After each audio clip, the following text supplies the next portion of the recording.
One, two, three, four. Screen time, screen time, screen time, screen time. It's my screen time too. Screen time, screen time. Hello, and welcome to It's My Screen Time Too, the podcast where two moms review the best and worst in children's programming. From Netflix reboots and YouTube shorts to Disney classics and Pixar blockbusters. We watch, you listen.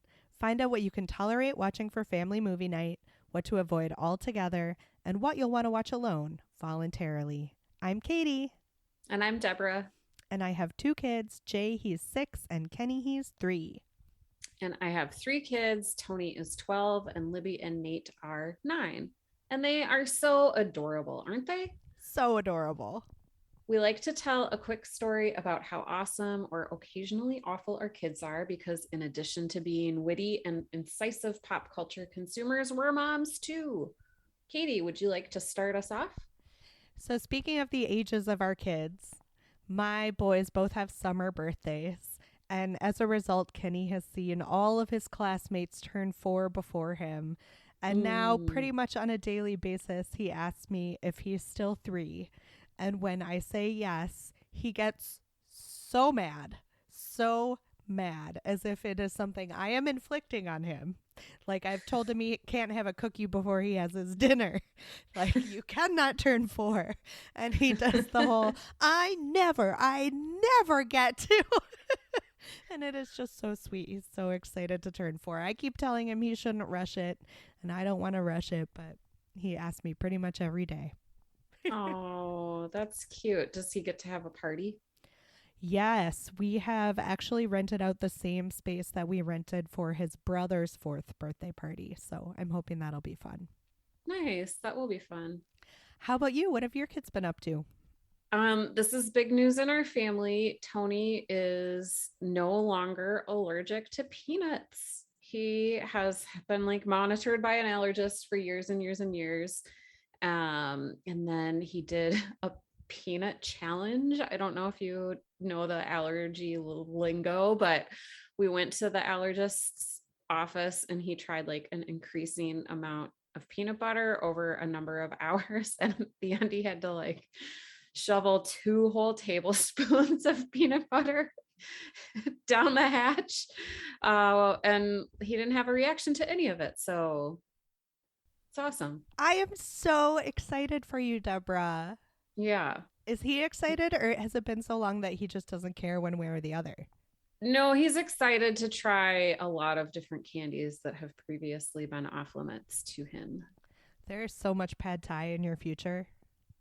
Oh yeah. I don't think he actually likes the taste of just a peanut because he just was choking down the peanut butter. It's a weird texture if you're not used to it. So but he's all about the Reese's, the Snickers, the Butterfinger. That is so exciting. Yeah. Is it common to outgrow that allergy or do you actually have to work at it? Well, I mean, it either happens or it doesn't, but it's pretty slim chances of it actually happening. The allergist said it's 20% of kids just outgrow it. There are therapies you can do to desensitize your body against the allergens, and we decided not to pursue that with Tony because it looked like he was maybe going to outgrow it. That is really exciting. Yeah. Are you going to do s'mores when you're camping this weekend and put Reese's peanut butter cups down instead of regular plain old Hershey's? Oh shoot. You know what? So Libby is still allergic to peanuts. Oh no. So Tony, he does get to consume the new candy, but has to do so when Libby's not around. Oh, poor Libby. Yeah. Well, 2 down, 1 to go. Right. Yeah. So should we talk about screen time in the news? We're talking about a June 8th article from Variety about Seema Zarghami's Mimo Studios. It's an article by Jennifer Moss, and Mimo Studios welcomes preschoolers into the metaverse with Web3 prep series at Hippo Park. So that's Web3, WEB number 3 prep, all one word, and then @hippo park, all one word. Really, Variety's headline writer deserves a bonus for this. Yeah, so this rang a bell because we talked about Mimo Studios back in episode 108 about how this Hollywood producer was sure that kids were not going to watch any content that didn't already have like intellectual property associated with it. So Mimo Studios kind of a weird deal to me. This was a super weird deal. Like, I didn't know what Web3 was.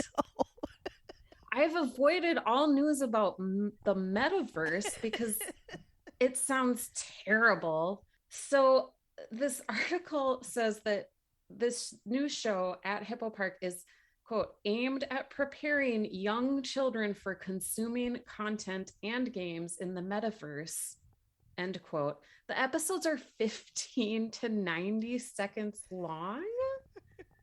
You know, just little quick bites of content. That's always gone over well.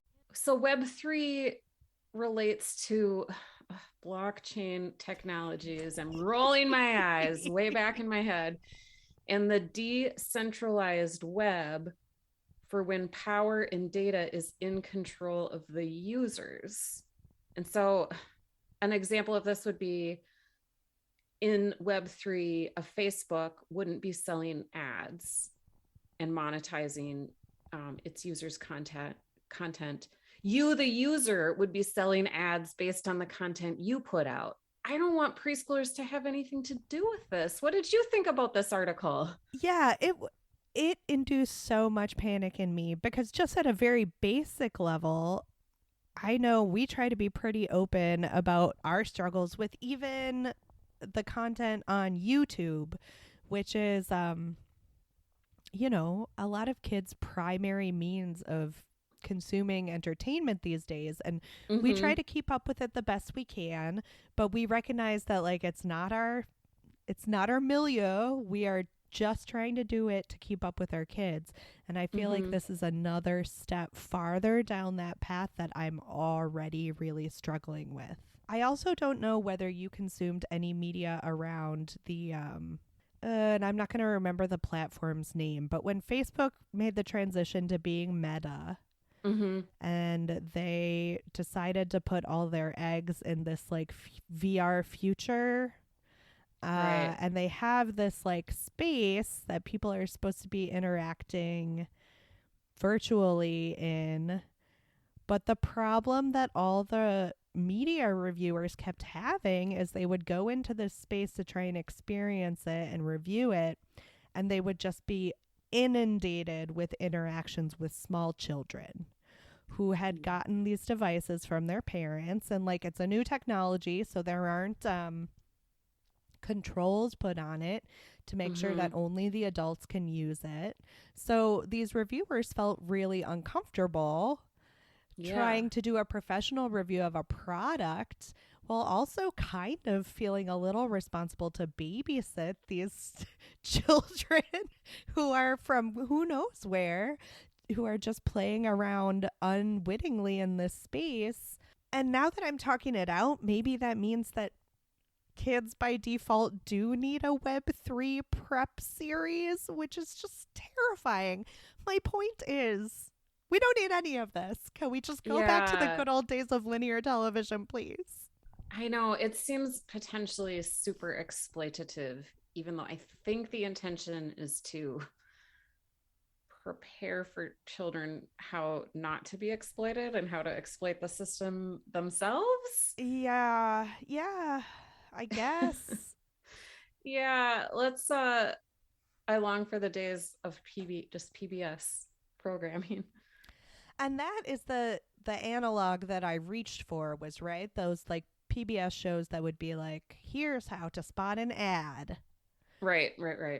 In which case, maybe yay, but I think my overall takeaway is I'm not going to be letting my kids experiment with this space until it's way better established. Like, I need my own Web3 prep series before I'm going to get excited about one for my kids. Yeah, I am glad that you picked this article because otherwise I wouldn't have even like Web3 would not have been in my vocabulary, on my radar. I think it is good to know about from like an information media literacy standpoint. Yeah, we'll definitely keep our eyes on it, and hopefully it's not something we have to go into reviewing, because I certainly don't have an Oculus device. Do you have a VR device in your home of any kind? My kids do have an Oculus. Like Tony saved up all his money and bought one. Have you experimented with it at all? I haven't, like I had vertigo.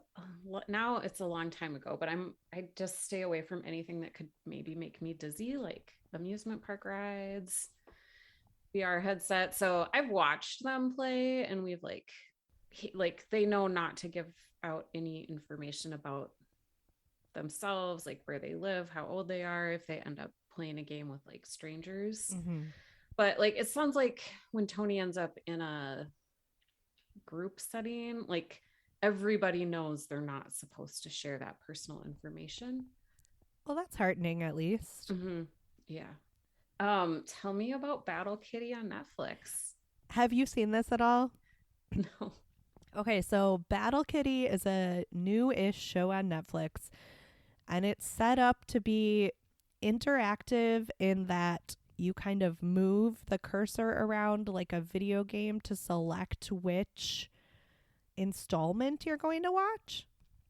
Oh. So it's not fully interactive, I don't think, in that you're not necessarily determining the plot outcome. It's more just like sorting the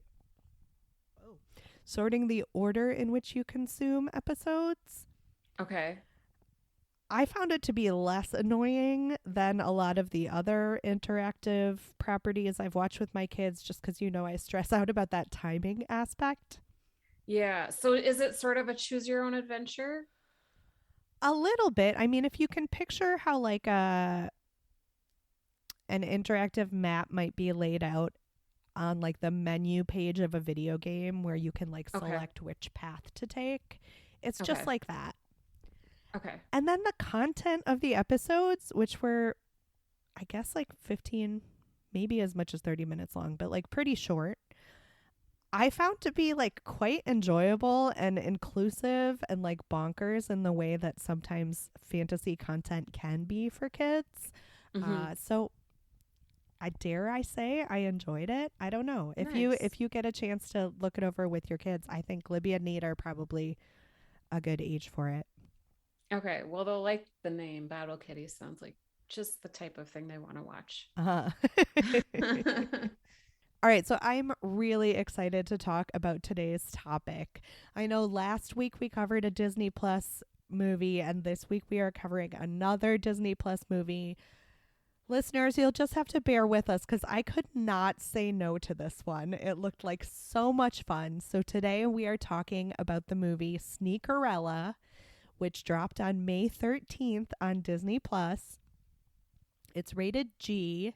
It has a 1 hour 52 minute runtime, which it should be noted is objectively too long. It is a movie directed by Elizabeth Allen Rosenbaum, who is a veteran TV director. It was written by Mindy Stern, who had written for this show called The Baxters, which I've never heard of.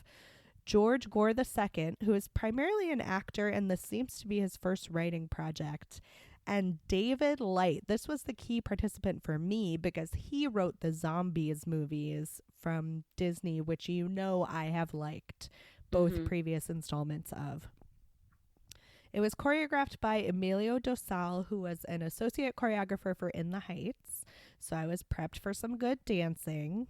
Goes without saying, or I guess it has up to this point, but I will say it. This is a musical, guys. Basic plot outline is it's a gender swap Cinderella story set in New York City. Cinderella becomes Elle, a wannabe sneaker designer from Queens, who's forced to work as a stock boy in his mother's sneaker store by his stepfather and evil stepbrothers. Truly, truly evil stepbrothers. Yeah. He meets and falls in love with Kira, heir to a Manhattan sneaker dynasty. With the help of a local fairy godfather from the neighborhood, he attends a glitzy charity gala to win a shot at Kira's heart and a sneaker deal with her dad. But his rushed departure before midnight leads to a search for the brilliant designer of the shoe he left behind. We picked it because I was really anxious to redeem Cinderella after the Amazon Prime debacle, which I know you liked, so I can't wait to get into your feelings on this one versus that one. We are aware, listeners, that there is a far buzzier release on Disney Plus right now. We are waiting to cover Ms. Marvel until we can watch a couple more episodes of it. So look for that one in our next episode. We're just going through a Disney Plus heavy time. Stick with us. So let's talk about our general thoughts. Did we like the concept and the plot? Oh my gosh, I liked this so much. I was prepared to watch it and be like laughing at how ridiculous it was because the title, granted, is ridiculous. Mm-hmm. But I love a Cinderella story, and it's been a while since we've seen a gender swapped one. And I was just so relieved that it felt so much warmer and so much less calculated than the Amazon Prime version. What did you think? Well, it didn't have all the pop music covers that the Amazon Prime Cinderella did. So I missed that, but like it had fun dancing. It had a cool urban setting. The actors were really fun to watch, like from Elle and Kira to like the parents and the step brothers. Everybody was really well cast. I thought it was a fun twist on a tale as old as time. I remember ragging on the girl boss Cinderella of the Amazon Prime version who wanted to be a fashion designer. And on the surface, Elle's desire to be a sneaker designer is not all that different. And I'm trying to parse like why I reacted with so much more warmth to this version than I did to the other and why the other felt so crass to me. I think maybe it was because it kind of took it down a notch more into that level of like Disney original movies that are kind of goofy and have this sense of playfulness. And they don't take themselves so seriously, which feels weird to say about a pop musical version of Cinderella that it even would be trying to take itself seriously. I don't know. Yeah, I mean, I can definitely see the Descendants influence that the makers of this movie are involved in the Descendants. My kids really like the Descendants movies, and those are very much made to entertain and sort of poke fun at themselves. I mean, this wasn't like making fun of itself, but it was self-aware, I guess. So why did you think that Elle's sneaker designs were so much more compelling than the Amazon Prime Ella's fashion designs? I mean, it was sneakers, which we haven't seen in a fairy tale remake before. That's true. Are you at all familiar with sneaker culture? Only from my favorite podcast, the Daily Zeitgeist, because one of the co-hosts, Miles Gray, is a big admitted sneakerhead. So I only know about it from like stories on that podcast. Yeah, it's a very foreign world to me. I am not much of a collector of anything. Are you a collector of things? Not really, no. And sneakers seem like a really stressful thing to collect because like you want to wear them, but then they get dirty because they're on the ground. And then you have to like have like special little toothbrush tools to keep them fresh looking. Yeah, it's like the people who buy toys to keep in boxes and never play with. Right. Yeah. I think it like in the original Cinderella, there's like the rich poor dynamic, but is it weird that both these remakes that have come out recently have like a capitalism business element? Because like Elle is trying to get a deal with Kira's dad's company. He's trying to get in as a sneaker designer. Well, I know we are always a little hesitant to embrace the allure of a pro-capitalist message. But I do think in both cases it was a transparent effort to overcome the element of the original fairy tale, which is just that the person that you fall in love with is going to like lift you out of your circumstances and everything will be fine if you just marry well. Yeah, those are good points. Those are good points. And I wonder what the alternative would be. Like, what is another way we could do that without just pasting on a transparently capitalist message? Right. So let's talk about the cast and the characters. Were there any that you particularly loved or hated? I did not recognize a huge number of people. The only one that I really recognized was Lexi Underwood from Little Fires Everywhere. Did you watch that one? Couple episodes. Yeah, same. Is that Kira? Yes. Mm-hmm. Okay. Yeah. But everyone else was new to me. I thought that the girls did a really great job. Like Kira and Elle's best friend, Sammy, were the real standouts. Elle was good. Like, he's the main character, so it would be a problem if he was bad. But I thought those two women that were supporting him were real standouts. What did you think? Yeah, and I liked I thought everybody was really well cast. Those stepbrothers, like, they were so believable. They were really horrible people. Oh, I mean, yeah. horrible characters. Really bad. But I did like all the cast. And there was even singing. There was quite a bit of dancing in the beginning and the end of the movie. That was really fun too. Do we want to talk specifically about the dance and the music? I thought the songs were all unfortunately pretty forgettable. What did you think? There were two songs that I thought were pretty blatant Kendrick Lamar ripoffs. Oh, really? Not being familiar with Kendrick Lamar's catalog. You'll have to enlighten me. Tell me more. I'm not super familiar. I mean, there's a radio station here that plays a lot of Kendrick Lamar when he comes out with a new album. So that's the extent of my familiarity. But the one, like the rap battle song at the end, like the chorus, that was clearly very influenced by Kendrick Lamar. Was that the one that Elle did where he had like the little battle with Kira's dad? Yeah. That was, I thought, to me, the most successful song. Mm-hmm. Yeah, but there was like a ballad that was like, fine. Not gonna get stuck in my head. They did weirdly do a version of A Dream Is a Wish Your Heart Makes. No, is that the one? Or When You Wish Upon a Star. Yes, yeah. Which was an interesting use of Disney IP and felt kind of abrupt and a little misplaced to me. What did you think? I thought the songs were okay, but I really wanted more dancing because it starts out like this big zombies or in the heights style, like street scene of dancing. So I was anticipating more of that throughout the film. And we really only got it at the beginning and the end. Yeah, there was also that scene in the middle where Kira first put out the call to like find the matching shoe. You had a bit of a dance scene there, but they totally committed the worst sin of modern movie musicals. And that is they just cut the dance numbers too choppily. I am not sure that is a word, but I think you know what I mean. Like, yes, if there's going to be a great dance sequence, just show us the dance sequence.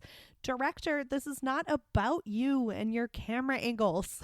Just show us the choreography. Right. Yeah. I wanted more. It was really good. Those crowd dance scenes were good, but we didn't get enough of them. Agreed. So let's talk about the writing. This is the second movie we've covered lately where New York City is portrayed as a kid's fantasy. What did you think about it as on its own and also compared to Better Nate Than Ever? I'm not sure how I feel in general about the plot trope that is the neighborhood where you grew up is all you need. I don't know how I feel about that. So the way that Elle and Kira first fall in love is he takes her on a tour of Queens and specifically his neighborhood, which I think they say is Astoria. Mm-hmm. And all the places that he loves. that are very specific, and everyone they interact with clearly knows who he is. Like a little Greek restaurant and a little garden and blah, blah, blah. She goes to all these places. And then later, when she's trying to track him down, it doesn't occur to her to go to any of these very specific places to try and find him. But Kira has everything handed to her. Like, she's like basically in this part of the city she's never been in before. And like her driver just shows up because he's tracking where her iPhone is. She doesn't have to like use critical thinking skills very often, I don't think. Oh, I guess she's probably book smart, but not very street smart. I mean, if she just looks at the shoe that he left behind, like he put the logos of the restaurant in the shoe. Like, Kira, come on. I mean, I don't know that I would trust you with a big piece of the sneaker dynasty with this level of blindness, I guess. I did like how Kira's family lived at the very top penthouse of like a very glittery skyscraper that doesn't really exist. I don't know how they did that in New York City skyline. It must have just been computer generated, but that was like a fun fantasy of New York City. Yeah, they did lean into the fairy tale-ness of the Manhattan dream. Yeah. Okay, can we talk a little bit about like the trope of the community garden in film? Please, yes.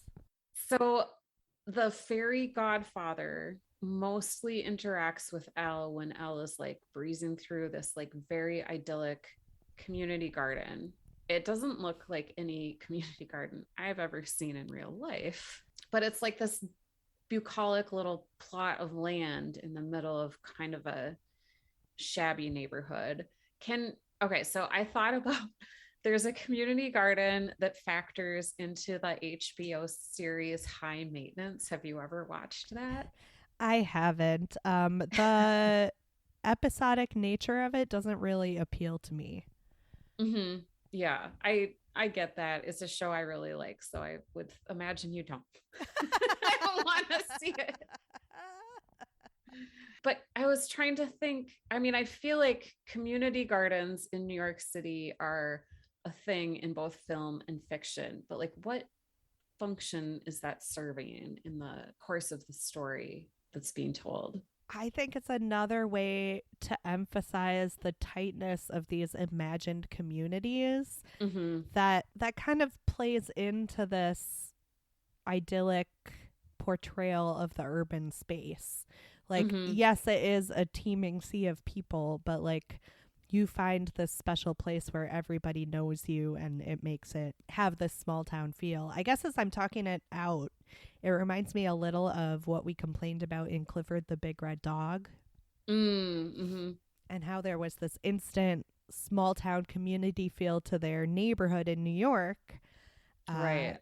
Which I think people who love New York want those of us in flyover states to believe is how New York works. But I do think for the majority of people that it does not work like that. I'm sorry. I love that it works out like that for some people. I hope that this idyllic community garden picture of city life is at least some people's reality. Convenient plot device, I think, is mostly what we can chalk it up to in most cases. Yeah. So it was a little long. Yeah. What did you think about the structure and length? I think had the songs been catchier, I would have minded less, maybe. But it did. I should have looked at, actually, let's real-time Google the length of the Descendants movies. Like, is that common for these Disney originals? Well, I'm looking now, and it is pretty much exactly the length of the first Descendants movie. So... Yeah, I think it's geared towards a little bit older elementary school, tweenish age. So I think it's fine on like a more of a Disney classic theater release, which are usually like 90 minutes. Maybe. I don't even know if that's true. I do think that because they are so divorced from reality, it grates on me a little to maintain enthusiasm for longer than an hour and a half. Yeah, I would just say for my family, like this is one where we have to start it just a little early so people can get to bed at their regular bedtime, Yeah. which is fine. Were you able to compare this to any movie or TV show made for grown-ups? I had trouble thinking of a Cinderella corollary that's not Pretty Woman. That's true. Also takes place in New York, right? hmm I mean, that hotel that Richard Gere stays in, all it's lacking is like the turret with the flag on it. Right. Right. I kind of want to rewatch that, but is it a movie that is living better in my memories than it would? I'm not sure, honestly. I like to think it would be as good. Were you able to compare it to anything else? I was trying to think of movies made for grown-ups that revolve around a case of mistaken identity. Hmm. And I kept coming back to the Hitchcock classic North by Northwest, which I find Hitchcock movies harder to get enthusiastic about the older I get. But like that one holds up pretty well. It's classic Cary Grant. But the one that I kept coming back to, and I'm sure it was made for kids at the time, and I have not seen it since I was a child, and I am quite sure that it has aged horribly and is definitely super racist, is The Three Amigos. Oh, okay. Yeah, so it's Yeah. Steve Martin, Martin Short, and is it Chevy Chase, the third amigo? Maybe not. I don't remember who the third guy is, but like they're actors who are crime fighters and they're mistaken for actual crime fighters. So they go to this Mexican town and they think it's an acting gig, but they're actually being asked to, stop this crime wave that's going on. That sounds like something we should watch before the new season of Only Murders in the Building comes out. Oh, that's a good idea. Maybe if it is rated G or PG, we should just watch it for the show, just for funsies. Yeah. Boy, I haven't thought about that movie in a long I time. know. I was definitely under 10 when I watched it, so it's been a while. Were you able to cast the gritty HBO reboot? Have you watched Fire Island yet? I haven't, but I'm super excited. Speaking about gender flipping traditional stories, and I love an Austen remake, so I am very excited for it. I haven't seen it. Tell me what you thought. I really liked it, and I've really enjoyed all of the interviews with Joel Kim Booster about it and like the reviews of it. And all I want to do is watch Bowen Yang and Joel Kim Booster in more movies with Margaret Cho playing the fairy godmother. Here for it. Yeah, it was really fun. I've heard Joel Kim Booster on like podcast interviews before. He's really funny. He's also a Korean American adoptee. So you've got that personal Um, connection. yeah, I love just seeing what he's doing to move the culture forward. So I'm getting a little off track, but I would cast those two in the starring roles. I How like about it. you? Were you able to cast the gritty HBO reboot? So I guess I've just had Lakeith Stanfield on the brain for like the past few episodes. Wasn't there a straight up romance movie with Issa Rae and Lakeith Stanfield that came out that I never saw? I don't think it was a comedy. I think it was a The straight up romance. Photograph. Okay, did you watch it? Yes, I did not. I think those would make a good romantic pair, but then I was thinking about Issa Rae and I was like, no, the romantic pairing I want to see again in this gender swap Cinderella story is Issa Rae and Kumail Nanjiani. Yeah, that would be good. I like that. Was it better when we were kids? I looked back at my catalog of Cinderella movies that are better than Cinderella from Amazon Prime. We have had a lot of great tellings of this story. I think this is only a great addition to the lineup. Always happy to have a gender swap version of things. Not sure we need another story about a man succeeding in business, but whatever. That's hmm another bone to pick. I think it's been good all around. I'm happy to have more, but we already had good. What do you think? I liked it a lot. I thought it was fun. I'm happy for my kids that they can watch this version. They can watch the original animated version. They can watch the Amazon Prime version. Would you ever watch this alone voluntarily? I would not, because my kids loved it. Yay! So if it gets a replay at our house, it's because of them, and I will sit down and watch it with them, but I don't need to watch it alone. How about you? Yeah, again, because I did go through my list of Cinderellas again, I would much more likely sit down and watch Drew Barrymore classic Ever After than I would watch this version by myself. Should we do 10 seconds on whether or not this is good for our kids? Sounds like it was great for yours. Yeah. And again, Libby and Nate are 9. So they were like the perfect age and maturity level to watch this. Tony had no interest in it. Was Tony the one that was very into the Descendants for a hot minute, though? He was. Yeah. He really liked the Descendants, but that was like 5 years ago, probably. Yeah. So there's definitely an age sweet spot for this. Mm-hmm. I do think that if they had been a little less invasive with the cutting of the dance sequences, it would have been more successful for my kids. Mm-hmm. They can be entertained by a good dance sequence, but in general, I think they were both a little on the young side. Mm-hmm. Although they were in it for the colorful shoes. Yeah. Ratings? I'd give it a 4. Yeah, I'm with you. I was so pleased. I was really nervous, and I was kind of thinking this would be one of those jokey ones that we did just to like rag on it. But man, I love being pleasantly surprised. Well, thank you so much for listening to this episode of It's My Screen Time Too.